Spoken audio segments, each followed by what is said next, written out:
저승마을 7일간의 여행. 과거 시험을 보러 가던 가난한 선비가 안개 낀 산길에서 길을 잃고 저승마을에 떨어지게 됩니다. 염라대왕의 특별 허락으로 7일간의 체류를 허락받은 선비는 저승의 특별한 법칙들을 하나씩 깨닫게 되지요. 산자와 죽은 자의 세계를 넘나드는 7일간의 신비로운 이야기를 들려드립니다. 안개 낀 산길, 과거 길에 오른 가난한 선비가 안개 속에서 길을 잃는 장면. 늦가을의 쌀쌀한 새벽 공기가 온몸을 휘감아옵니다. 멀리서 들려오는 까마귀 울음소리가 적막한 산길을 가로지르고 발걸음 소리만이 고요한 새벽을 깨웁니다. 과거를 보러 가는 길은 늘 외롭고 고단한 법이지요. 하지만 오늘따라 유난히 산길이 음산합니다. 벌써 닷새째 걸어온 발걸음. 3년 묵은 고시생활로 몸은 야위였지만 이번에야말로 과거에 급제하리라는 결심만은 비었던 주머니만큼이나 단단했습니다. 이상하도다. 분명 이 길이 맞다고 했는데. 발걸음을 멈추고 사방을 둘러보았지만 짙은 안개 탓에 한치 앞도 분간하기 어렵습니다. 지난밤 주막에서 만난 노인이 일러준 지름길이었건만 어느새 산속 깊이 들어온 듯합니다. 나뭇가지 사이로 스며드는 희미한 달빛마저 안개에 가려 길을 찾기가 쉽지 않았지요. 날이 밝기 전에 어서 객주를 찾아야 하는데 주머니 속의 마지막 엽전이 달그락거립니다. 어머니가 마지막으로 쥐어주신 것이었지요. 밥은 굶어도 좋으니 객주에서 하룻밤은 꼭 자고 가거라. 어머니의 말씀이 귓가에 맴돌았습니다. 그때였습니다. 안개 속에서 희미한 불빛이 보였습니다. 처음에는 반딧불이인가 싶었지만 그 크기가 사람 머리만 했지요. 이상하게도 그 불빛은 마치 누군가를 부르는 듯 깜빡거렸습니다. 저기 혹시 마을이 있는 걸까? 발걸음은 자연스레 불빛을 향해 움직였습니다. 안개는 점점 짙어져 마치 흰 천을 둘러친 듯했고 발 아래 땅조차 희미하게만 보였지요. 그런데 이상했습니다. 분명 앞으로 걸어가고 있는데 뒤에서도 불빛이 보이는 것이었습니다. 아니 이것이 어찌된 일인가? 산속의 정막이 점점 더 깊어갔습니다. 이제는 까마귀 소리조차 들리지 않았고 간간히 불어오는 바람 소리만이 귓가를 스쳤지요. 그리고 그때 안개 속에서 거대한 붉은 대문이 모습을 드러냈습니다. 저승 초입, 저승 마을의 붉은 대문을 마주하는 장면. 붉은 대문은 마치 하늘을 찌를 듯이 높았습니다. 안개 속에서도 선명한 붉은색은 마치 피처럼 생생했고 문에 새겨진 금색 문양들은 보는 이의 눈을 현혹시켰지요. 대문 양옆으로는 높은 돌담이 이어져 있었는데 그 끝이 보이지 않을 만큼 멀리 뻗어 있었습니다. 이런 곳이 있었단 말인가? 대문 앞에 서자 이상한 일이 벌어졌습니다. 온몸을 휘감던 안개가 마치 누군가가 걷어가듯 스르르 사라진 것입니다. 하지만 대문 너머로는 여전히 자욱한 안개가 피어올랐고 그 사이로 희미한 기와 지붕들이 보였지요. 그때였습니다. 대문 한쪽에서 삐걱거리는 소리가 들렸습니다. 아무도 없는데 대문이 저절로 열리기 시작한 것입니다. 마치 누군가가 들어오라고 손짓하는 것만 같았지요. 이곳이 어디입니까? 떨리는 목소리로 물었지만 대답은 돌아오지 않았습니다. 대신 멀리서 풍경 소리가 들려왔습니다. 맑고 청아한 소리였지만 어쩐지 슬픔이 배어있는 듯 했지요. 한 발짝 또 한 발짝. 조심스레 대문 안으로 들어섰습니다. 순간 뒤에서 쿵 하는 소리와 함께 대문이 닫혔습니다. 놀라 돌아보았지만 이미 대문은 굳게 닫혀 있었고 아까 보았던 문양들은 온데간데 없이 사라져 있었지요. 돌아갈 수는 있겠지. 중얼거리며 앞으로 걸어갔습니다. 안개 사이로 보이는 풍경이 점점 선명해졌습니다. 기와 집들 사이로 난 좁은 골목길, 처마 끝에 걸린 홍등, 그리고 어디선가 들려오는 말소리. 하지만 이상했습니다. 모든 것이 흑백 사진처럼 색이 바랜 듯했고 사람들의 말소리는 들려왔지만 정작 사람은 보이지 않았지요. 여기가 어디기에 이리도 이상한가? 발걸음을 옮길 때마다 땅에서 희미한 안개가 피어올랐습니다. 그리고 그때 저 멀리서 검은 도포를 입은 사람이 걸어오는 것이 보였습니다. 그의 손에는 긴 죽장이 들려 있었고 얼굴은 없었습니다. 염라대왕의 법정 실수로 저승에 온 선비에게 7일의 시간을 주는 장면. 얼굴 없는 저승사자는 말없이 앞장섰고 저는 마치 허수아비처럼 그를 따를 수밖에 없었습니다. 좁은 골목길을 지나 큰 광장에 도착했을 때 처음으로 다른 사람들을 볼 수 있었지요. 하지만 그들은 모두 반투명한 모습이었고 발은 땅에 닿지 않은 채 허공에 떠 있었습니다. 이제 알겠구나. 이곳이 저승이란 것을. 깨달음은 두렵고도 묘한 것이었습니다. 죽은 것일까요? 아니면 꿈을 꾸고 있는 것일까요?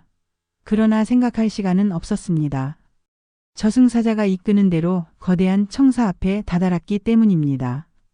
염라전 금빛으로 새겨진 현판이 저승의 희미한 달빛 아래서도 선명하게 빛났습니다. 문이 열리자 향불 냄새가 코끝을 스쳤고 어디선가 들려오는 목탁 소리가 정막을 깨뜨렸습니다. 들어가시오. 처음으로 들려온 저승사자의 목소리는 바람소리 같았습니다. 떨리는 다리로 안으로 들어서자 넓은 법정이 모습을 드러냈습니다. 높은 천장에는 붉은 등불들이 줄지어 걸려 있었고 벽에는 셀 수 없이 많은 두루마리들이 가지런히 꽂혀 있었지요.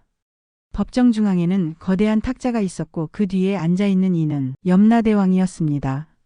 검은 관복을 입은 그의 얼굴은 붉었고 눈썹은 하얗게 새어 있었으며 긴 수염은 탁자까지 닿을 듯 했습니다. 이상하구나. 염라대왕의 첫 마디였습니다.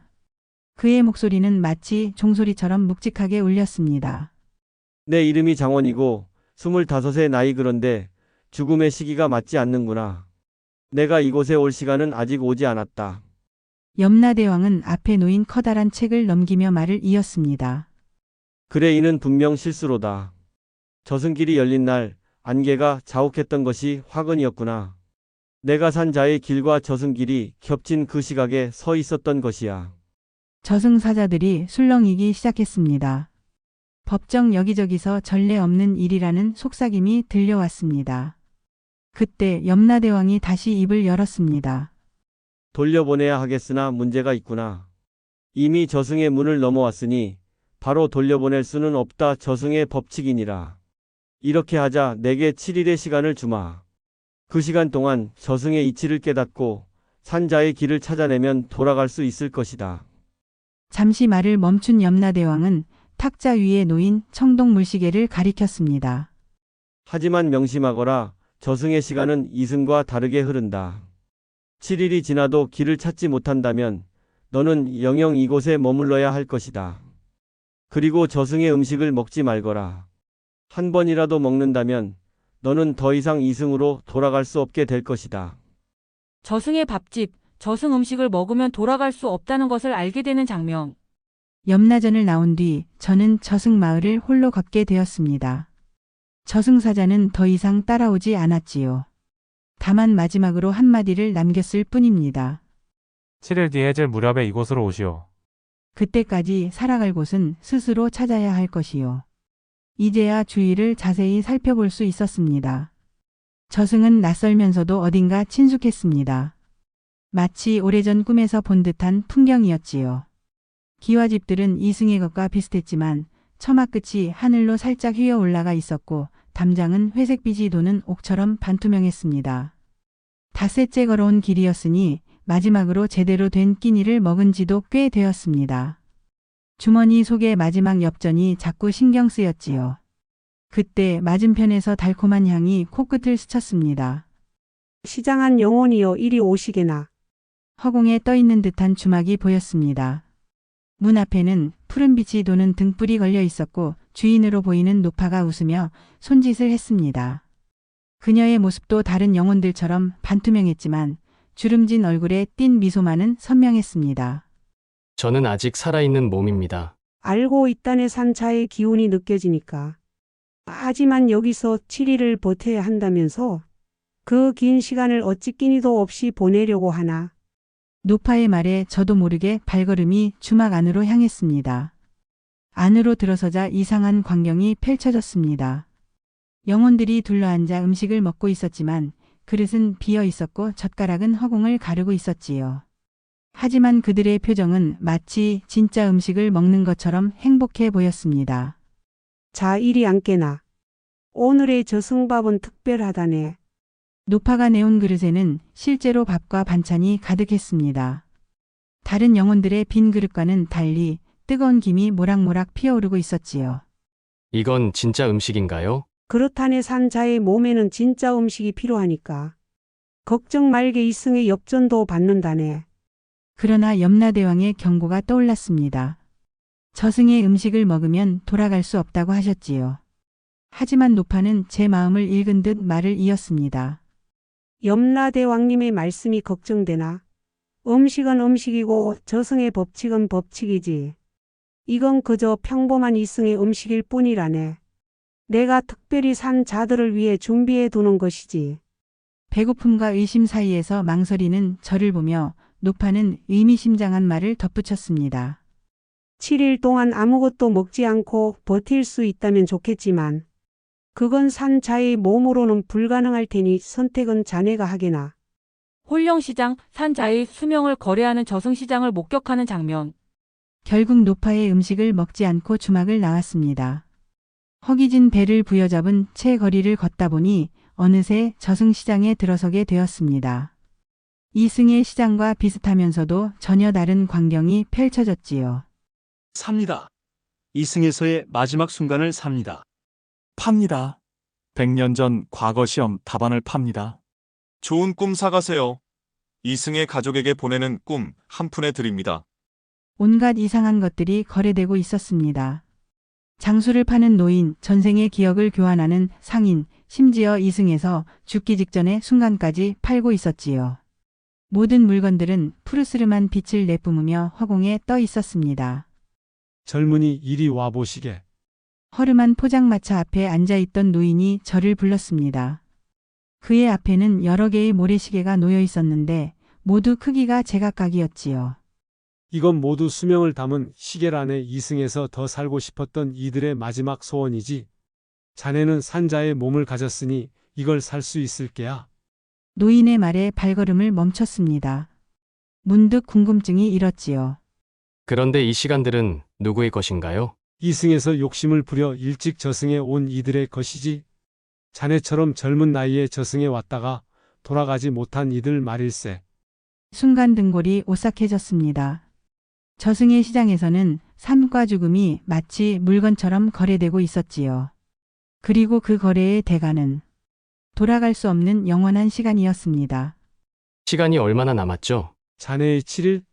아마도 이승의 시간으로는 7년쯤 되겠구려. 저승 재판, 생전의 죄를 심판받는 영혼들을 보는 장면. 시장을 벗어나 걷던 중 웅성거리는 소리가 들려왔습니다. 저승마을 광장에는 수많은 영혼들이 모여 있었고 그 중앙에는 높은 재판대가 설치되어 있었지요. 오늘은 특별 재판이 열리는 날이라네. 옆에 있던 영혼이 슬며시 말을 걸어왔습니다. 그의 설명으로는 이승에서 큰 부자였던 영혼과 그의 하인이었던 영혼의 재판이 열린다고 했습니다. 이승의 인연은 저승에서 풀어야 한다는 말이 있지 않은가. 둘 다 같은 날 저승에 왔다는구먼. 재판이 시작되자 먼저 부자의 홀령이 나섰습니다. 그는 이승에서의 부와 명예를 자랑하며 자신이 하인에게 먹을 것과 잠자리를 제공했다고 주장했습니다. 하지만 저승사자가 들고 있는 생사책에는 다른 기록이 적혀 있었지요. 너는 20살에 이 하인을 밤낮 없이 부렸고 병이 들었을 때도 쉬지 못하게 했다. 결국 그는 쉰이 되기도 전에 저승길을 걸었지. 이어 하인의 홀령이 나왔습니다. 그는 말이 없었습니다. 다만 자신의 한쪽 팔을 걷어 보였을 뿐이었지요. 그곳에는 깊은 흉터가 남아 있었습니다. 내 죄를 알겠느냐? 저승 판관의 목소리가 울려 퍼졌습니다. 부자의 홀령은 이제야 무언가를 깨달은 듯 했습니다. 다음 생에 너는 하인으로 태어나 평생을 고된 노동으로 살 것이며 하인은 부자의 집 도련님으로 태어나리라. 이것이 저승의 이치니라. 순간 두 홀령의 모습이 변하기 시작했습니다. 부자의 홀령은 점점 희미해져 하인의 모습으로, 하인의 홀령은 점차 선명해지며 도련님의 모습으로 바뀌어갔지요. 이승에서의 모든 행동에는 반드시 대가가 따르는 법이지. 옆에 영혼이 의미심장한 말을 남겼습니다. 문득 이승에서의 제 모습이 떠올랐습니다. 과거 시험을 준비한다는 핑계로 늙으신 어머니를 홀로 두고 온 것이 마음에 걸렸지요. 망자의 편지, 살아있는 가족에게 전하는 망자들의 편지를 보는 장면. 재판이 끝나고 광장을 떠나려는데 누군가가 제 소매를 살짝 잡아 끌었습니다. 뒤돌아보니 한 노파가 서 있었지요. 다른 영혼들과는 달리 그녀의 모습은 매우 선명했고 마치 살아있는 사람처럼 보였습니다. 젊은이 혹시 편지 전달을 좀 해주겠나? 노파의 손에는 오래되어 보이는 편지 한 통이 들려 있었습니다. 누렇게 바랜 종이에는 아직 쓰이지 않은 글자들이 희미하게 비치는 듯 했지요. 편지라면 망자의 편지입니까? 그렇다네. 저승에서 이승으로 보내는 편지지. 이곳에 오는 산자가 드물어서 벌써 50년을 기다렸다네. 노파를 따라 저승 우체국으로 향했습니다. 그곳에는 수많은 영혼들이 줄을 서서 기다리고 있었고 창구 너머로 보이는 공간에는 셀 수 없이 많은 편지들이 쌓여 있었습니다. 여기 있는 편지들은 모두 이승의 가족들에게 보내는 것들이라네. 하지만 전달하기가 쉽지 않지. 이승과 저승의 경계를 넘을 수 있는 이가 드물거든. 우체국 안으로 들어서자 더 놀라운 광경이 펼쳐졌습니다. 영혼들이 저마다의 이야기를 편지에 담고 있었지요. 어떤 이는 자식들의 성공을 기뻐하며 축하의 말을 쓰고 있었고 또 어떤 이는 미처 하지 못한 사과의 말을 애틋하게 적고 있었습니다. 나는 내 아들에게 편지를 쓰고 싶어서 왔다네. 노파가 마침내 편지를 쓰기 시작했습니다. 그녀의 손끝에서 글자들이 천천히 피어올랐지요. 사랑하는 아들아, 너를 홀로 두고 떠나와 미안하구나. 내가 떠난 뒤 내가 얼마나 힘들었을지 늘 마음에 걸렸단다. 하지만 이제는 너무 걱정하지 말거라. 나는 여기서 잘 지내고 있단다. 노파의 눈에서 투명한 눈물이 흘러내렸습니다. 그 눈물이 떨어진 자리에 글자들이 더욱 선명하게 새겨졌지요. 엄마의 장례식 때 내가 얼마나 슬퍼했는지 나는 다 보았단다. 하지만 이제는 너무 슬퍼하지 말아라. 내가 행복하게 사는 것이 내게는 가장 큰 기쁨이란다. 편지를 다 쓴 노파는 조심스럽게 편지를 접어 제게 건넸습니다. 이 편지를 서울 강남구에 사는 김영호에게 전해주면 좋겠네. 내 아들이라네. 순간 가슴이 철렁했습니다. 그 주소는 제가 하숙하고 있는 집 주인의 이름과 주소였으니까요. 항상 굳은 표정으로 혼자 사는 그 중년 사내가 떠올랐습니다. 혹시 3년 전에 돌아가신 그렇다네. 내가 떠난 뒤 아들이 너무 힘들어했다고 하더구나. 젊은이 부탁이네. 저승 앞에 저승돈의 비밀과 그것을 얻기 위한 영혼들의 이야기. 우체국을 나와 저승거리를 걷다 보니 날이 저물기 시작했습니다. 이상하게도 저승의 하늘에는 달이 3개나 떠 있었고 각각 다른 색깔을 띠고 있었지요. 하얀 달, 붉은 달, 그리고 검은 달이 서로 다른 속도로 움직이고 있었습니다. 아, 저승돈이 필요한가 보구나. 문득 귓가에 들려온 목소리에 돌아보니 새까만 도포를 입은 노인이 서 있었습니다. 그의 손에는 이상한 동전들이 들려 있었는데 마치 살아있는 것처럼 스스로 움직이고 있었지요. 이건 저승전이라고 하네. 이승의 엽전과는 다르지. 이 돈으로는 시간을 살 수도 있고 기억을 교환할 수도 있지. 노인의 설명을 들으며 동전들을 자세히 보니 각각의 동전에는 다른 문양이 새겨져 있었습니다. 어떤 것은 나비가, 어떤 것은 달이, 또 어떤 것에는 강물이 새겨져 있었지요. 하지만 이 돈을 벌려면 대가를 치러야 하네. 자신의 소중한 기억을 하나씩 내어주어야 하지. 그때였습니다. 갑자기 주머니 속의 이승 엽전이 달그락거리며 움직이기 시작했습니다. 노인의 눈이 이상한 빛을 띄었지요. 오, 자네에게 이승의 돈이 있구나. 그걸 저승전으로 바꿔주지. 교환 비율은 하나당 기억 하나면 되네. 잠시 망설였습니다. 이 마지막 엽전은 어머니가 쥐어주신 것이었으니까요. 하지만 앞으로 저승에서 며칠을 더 보내야 한다면 저승전이 필요할지도 모릅니다. 자, 어떤 기억을 내어줄 텐가? 첫사랑의 기억? 아니면 어린 시절 가장 행복했던 순간? 낮과 밤의 경계, 저승에서는 낮과 밤이 뒤바뀐다는 것을 깨닫는 장면. 결국 저는 엽전을 지키기로 했습니다. 어머니의 마지막 정성이 담긴 그것을 어떻게 기억과 바꿀 수 있었겠습니까? 노인은 아쉬운 듯 사라졌고 저는 다시 걸음을 이어갔습니다. 그때였습니다. 갑자기 하늘의 세 달이 일제히 멈추더니 저승 마을 전체가 이상한 빛으로 물들기 시작했습니다. 낮과 밤이 뒤섞이는 시간이었지요. 이때가 가장 위험한 시간이라네. 어디선가 나타난 백발의 소녀가 말했습니다. 그녀의 머리카락은 하얗게 새어 있었지만 얼굴은 마치 갓 태어난 아기처럼 맑았습니다.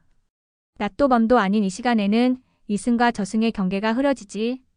그래서 이승의 영혼들이 저승으로 흘러들어오고 저승의 영혼들은 이승을 그리워하며 방황하는 법이야. 소녀의 말대로였습니다. 거리 곳곳에서 영혼들이 몸부림치기 시작했고 어떤 이들은 이승에 있는 가족들의 이름을 부르며 울부짖었습니다. 그들의 모습이 점점 더 선명해질수록 오히려 주변의 건물들은 점점 더 흐릿해져 갔지요. 나도 돌아가고 싶어. 한 영혼이 제 앞에서 흐느꼈습니다. 그의 모습은 마치 거울처럼 제 모습과 비슷했습니다. 아마도 저처럼 과거를 보러 가다가 저승에 오게 된 이였나 봅니다. 하지만 이미 늦었지. 저승의 밥을 먹어버렸으니까. 그의 말에 가슴이 철렁했습니다. 주막 누파가 권했던 음식이 떠올랐지요. 그것을 먹었다면 저도 지금쯤 저 영혼처럼 되어 있었을 것입니다.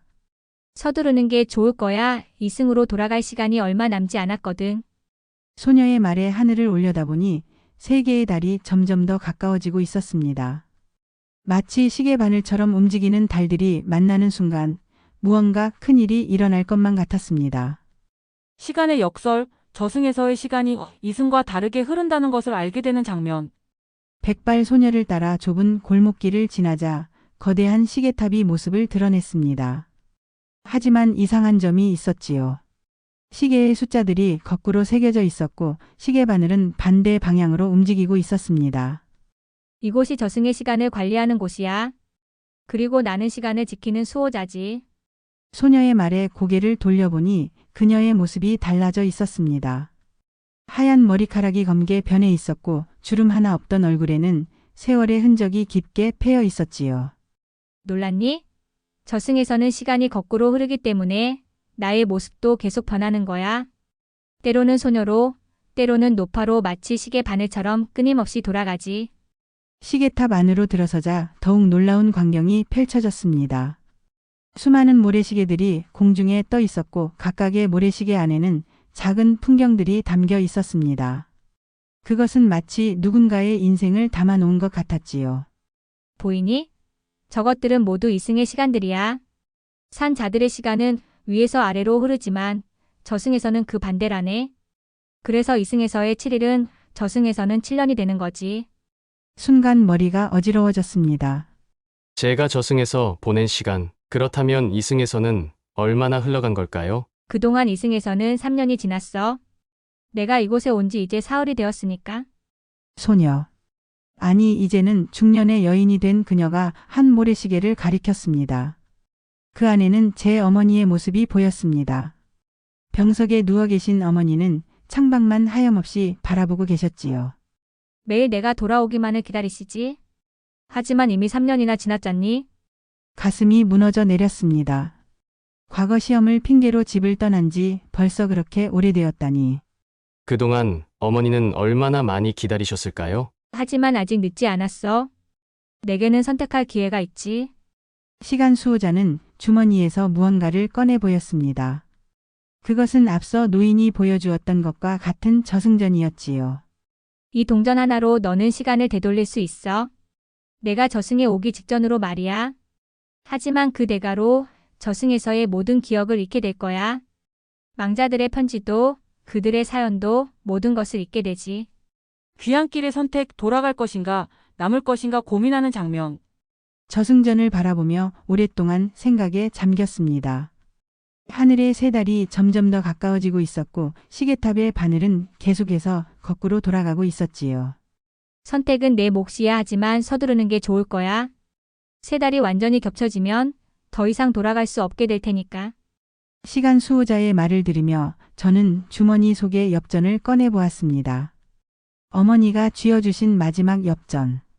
그리고 노파가 맡기신 편지. 이 모든 것을 그저 잊어버리는 것이 과연 옳은 선택일까요? 잠깐. 갑자기 깨달은 것이 있었습니다. 제가 만난 주막 노파, 시장의 상인들, 그리고 편지를 부탁한 노모. 그들 모두 제게 무언가를 가르쳐 주려 했던 것은 아닐까요? 이승으로 돌아가더라도 이곳에서의 기억을 반드시 간직하고 싶습니다. 시간 수호자의 눈빛이 변했습니다. 그녀의 모습이 다시 한번 변하더니 이번에는 제 어머니와 비슷한 나이의 여인이 되었지요. 하지만 그러기 위해서는 더 큰 대가가 필요해. 내가 가진 모든 것을 내어주어야 할지도 모르는데. 주머니 속의 엽전이 따뜻하게 데워졌습니다. 마치 어머니의 손길처럼 포근한 온기였지요. 어머니께서 제게 가장 소중한 것을 알려주셨습니다. 그것은 바로 누군가를 위해 자신을 내어주는 마음이었지요. 7날의 끝, 마침내 이승으로 돌아가는 길을 찾는 장면. 그 순간 하늘의 세 달이 완전히 겹쳐졌습니다. 시계탑이 울리기 시작했고 저승 전체가 진동하기 시작했지요. 시간 수호자는 미소를 지으며 말했습니다. 내가 진정으로 원하는 것을 깨달은 모양이구나. 자, 이제 마지막 관문이야. 시계탑 안의 모든 모래시계가 일제히 빛나기 시작했습니다.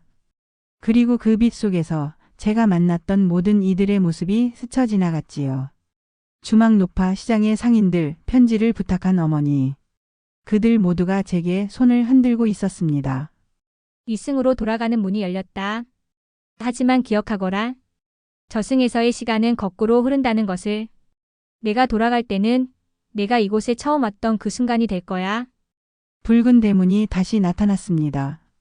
하지만 이번에는 처음 봤을 때와는 달랐지요. 문에 새겨진 금색 문양들이 마치 살아 움직이는 것처럼 보였고 그 속에서 이승으로 가는 길이 보였습니다. 잠시만요. 제가 가진 것을 모두 드리겠습니다. 주머니 속의 엽전을 꺼내 시간 수호자에게 건넸습니다.